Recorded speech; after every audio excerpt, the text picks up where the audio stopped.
Le calendrier liturgique. C'est le calendrier des fêtes chrétiennes durant lesquelles on va se rappeler des moments marquants de la vie du Christ, mais aussi des saints. Par exemple, on va se souvenir de la naissance de Jésus, de sa crucifixion ou encore de sa résurrection.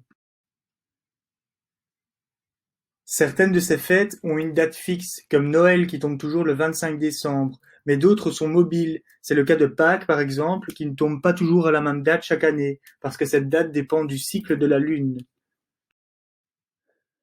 Le calendrier liturgique est cyclique, c'est-à-dire qu'il recommence constamment.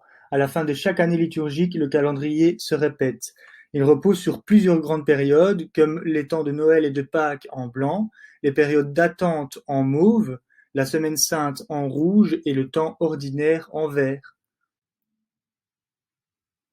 Ceux qui vont parfois à la messe auront sans doute remarqué que la chasuble du prêtre, donc le vêtement qu'il porte, n'est pas toujours de la même couleur. En fait, ces couleurs sont liées à des moments bien particuliers du calendrier liturgique. Le blanc et l'or.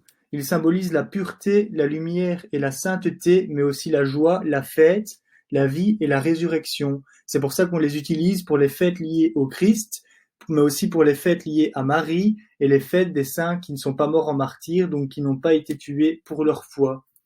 Le violet est la couleur de l'attente, du changement et de la conversion.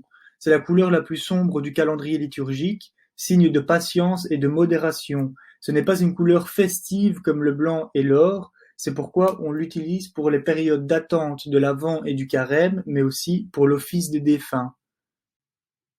Le rouge évoque le feu, le courage et la passion, mais aussi le sang, la souffrance et le danger. C'est pourquoi on l'utilise pour le Vendredi saint qui commémore la crucifixion de Jésus, pour les fêtes des saints qui sont morts pour leur foi, mais aussi pour la Pentecôte, moment où les apôtres ont reçu le courage d'aller annoncer la bonne nouvelle. Le vert est la couleur du calme, de la paix et de l'espérance. Il fait penser aux plantes qui prennent leur temps pour se nourrir et pour pousser, comme les chrétiens qui vont progressivement s'élever au niveau spirituel. Il est utilisé pour les périodes de temps ordinaires, c'est-à-dire celles qui ne correspondent pas au temps fort de l'année liturgique.